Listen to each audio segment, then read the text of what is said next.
Police receive a call from an apparently intoxicated male who simply says 911 and hangs up. The dispatch traces the call to a local motel from room 105. Now, the officers have prior experience with this motel. They often receive calls from room 105 despite the fact that the call might have actually originated from a different room. They believe that's how the motel switchboard operates. They receive the call from 105 only because it is directed through that room. So they go to the scene, they go to room 105, but it is quiet, it is dark, nobody's there. But the room next door, however, room 404, has loud music playing. They knock on the door, somebody lowers the volume, opens the door, and they tell the woman that they have to enter the room to make sure everyone is safe inside. They do this without a warrant, and they rely on what's called an emergency exception to the warrant requirement under the Fourth Amendment. So today we're going to discuss the emergency exception, and namely the fact that they have to have a nexus or the connection between the emergency and the place to be searched. So let's go ahead and discuss this exception.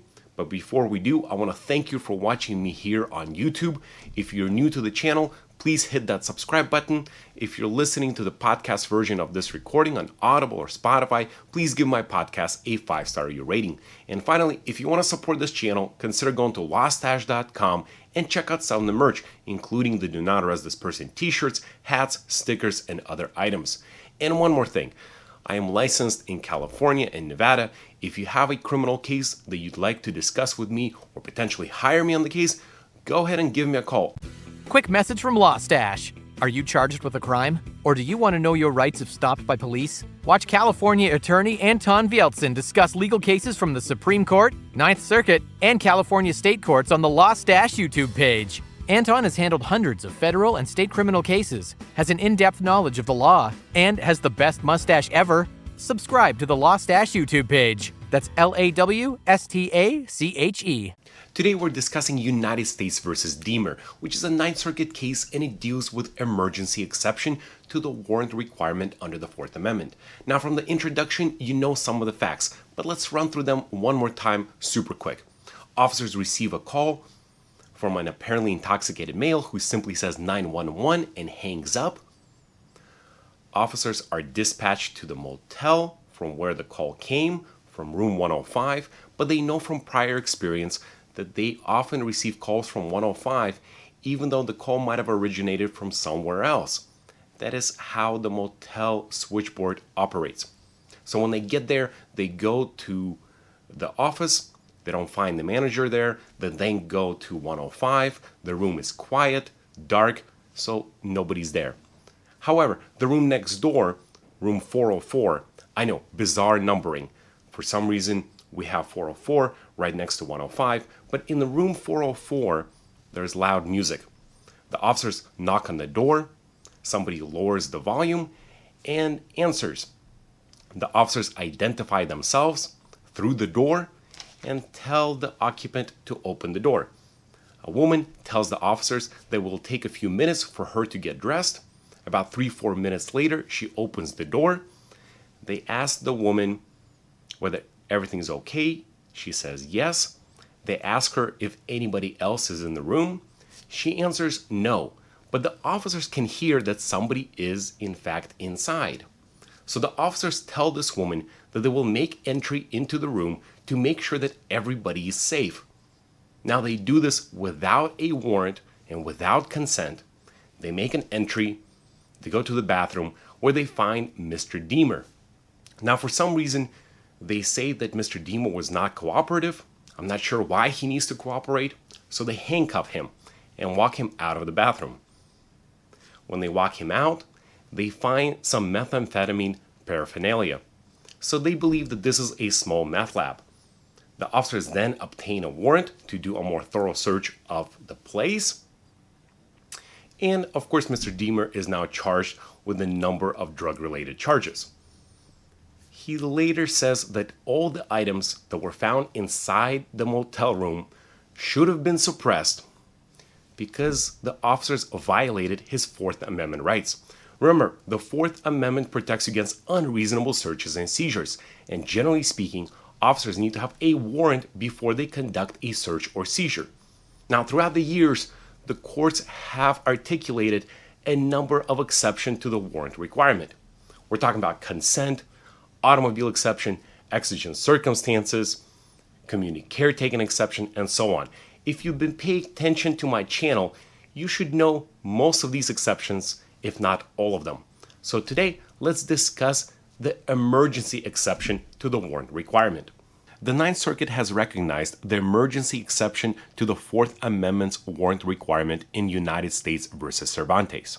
In Cervantes, this court held that the emergency exception doctrine justifies an officer's entry into an apartment to investigate a chemical smell associated with methamphetamine production.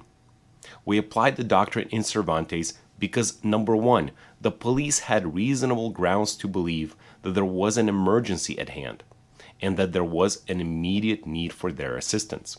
Number two, the search was not primarily motivated by an intent to arrest and seize evidence.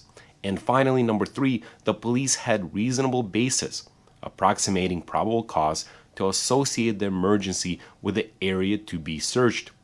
We held that if any of these three requirements is not satisfied, the emergency exception to the Fourth Amendment is not applicable and the search is unconstitutional. Cervantes held that this three-part test is a clear and soundly crafted formulation of the emergency doctrine's requirements. Evidence seized in illegal search is inadmissible and must be suppressed. Now that you know the elements of the emergency exception, let's apply them. Here the court says that the emergency exception did not justify the officer's entry into the motel room. That is because of that third element. There's simply no nexus or connection between the emergency, the 911 call, and the place to be searched, room 404. Now, the officers had some reason to go to the motel. They received a call. But the only thing they knew is that the call came from somewhere in a large motel. There's little connection between 911 call and room 404. Just because this room was adjacent or close in proximity to room 105, that does not give them justification to enter the room. If the officers receive a 911 call from a house, that does not give them permission to enter the house next door. That doesn't make any sense. And finally, the officers themselves testified that they often would receive calls from room 105 even if the call actually originated from somewhere else. That is because of motel's switchboard. They would receive a call from 105 even though that room might be completely empty. So really, there's no connection even between the 911 call and room 105. So because there's this lack of nexus, the court says that all the items in the room should be suppressed and cannot be used against Mr. Deemer.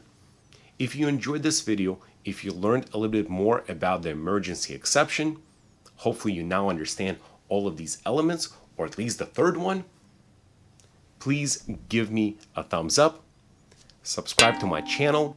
If you're listening to the podcast version of this recording on Audible or Spotify, please give my podcast a 5-star review rating. And finally, if you want to support this channel, consider going to LAWSTACHE.com and check out some of the merch, including the Do Not Arrest This Person t-shirts, hats, stickers, and some other items. And finally, if you have your own case that you're currently involved in, and if you need some help, feel free to give me a call. I'm licensed in California and Nevada, and of course I can help you if you're in any other state as well. So feel free to give me a call, and thanks again for watching.